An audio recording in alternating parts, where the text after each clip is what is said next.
Your son is a failure. He's barely passing my class, and with grades like this, I'm just not sure what kind of future he's gonna have. What do you have to say for yourself? You're supposed to graduate this year. Listen to Mr. Johnson. What kind of future do you think you're gonna have? With all due respect, don't call me a failure. Failure is an event, not a person, in fact. And you talk about the future, Mr. Johnson, but you're not preparing us for that. Excuse me? Just listen to what I'm saying. This should be good. Would you agree that in the future, most careers will become automated? Yeah, so? So the people who succeed will have to be curious, innovative, with resilience to adapt to new changes. What's your point? My point is, the focus in this school is not on that. It is on regurgitating information and test taking, and that's just real. But in today's world, creativity is the most important leadership skill. Oh, that's how you feel. You don't have to believe me, but maybe you will believe the 1,500 executives who recently said creativity is the most important leadership skill. See, pretty soon, no one will be hired because of what they know. Because who cares what you know or if you've memorized a fact? We've got Google and Siri for that. In the future, people will be hired because of what they can do with their knowledge. Can they creatively solve real-world problems, not just follow instructions or directions and bubble in multiple choice questions? So, Mom, that's why I'm stressed, because these robotic tasks we learn in school should stop. Because no one can do a robot's job better than a robot. Billionaire founder of Alibaba, Jack Ma, said that we should not compete with artificial intelligence, but instead focus on developing unique human intelligence. Mr. Johnson, drills are for teeth, not the human mind. So these repetitive knowledge-based tasks we must leave behind. Or in the future, you're gonna find a lot of people graduating out of your class right into the unemployment line.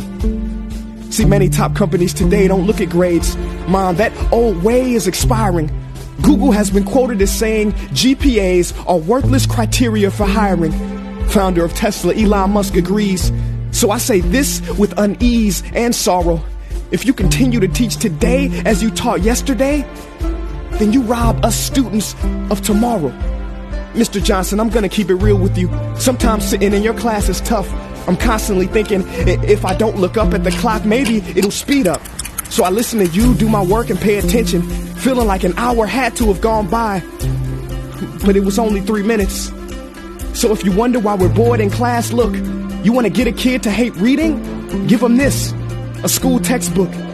And some people think it's our fault, and that hurts me. They say you can lead a horse to water, but you can't make him drink. And to that I say no. Firstly, you can put salt in that horse's hay and make him thirsty. And if you bring joy in your classroom, you can make any bad student nerdy as he or she discovers the beauty of truly learning. Mr. Johnson, I mean no disrespect. You have the most important job on this planet. You build, create, and save lives. But if you really care about my future, like you say, then you have to fully commit and ask yourself honestly, how do I prepare a child for a future that doesn't yet exist? Here's a hint. The answer is not found in this. It's using this and this. See, in the future, we will need more passion and compassion. People with inspired hearts and wisdom to uplift this planet. And Mom, I love you, but can I be real? Go ahead. You want to know one of the biggest factors for childhood success? It's not IQ. It's family meals. And we haven't had one of those in a while. See, I know sometimes you don't feel proud, because I may not be a straight A student, but I'm not stupid. These tests may be 70% of my grade, but they're 0% of my future.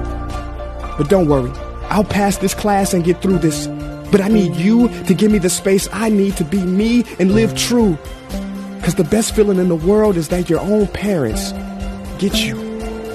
There's a passage in a book called The Prophet by Khalil Gibran. And if you don't mind, I'd love to share it with you.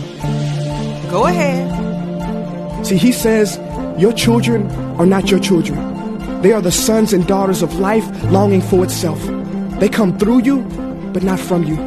And though they are with you, they do not belong to you. You may give them your love, but not your thoughts, for they have their own thoughts. You may house their bodies, but not their souls, for their souls dwell in the house of tomorrow. So, Mom, I'd appreciate it if you give me the love that I need to pursue my dreams.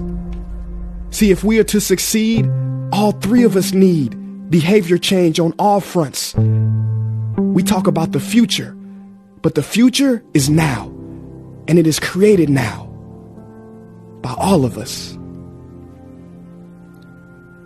I've never heard you speak like that before. Yeah, I didn't know. But I'm going to reach out to administration and try to change some things.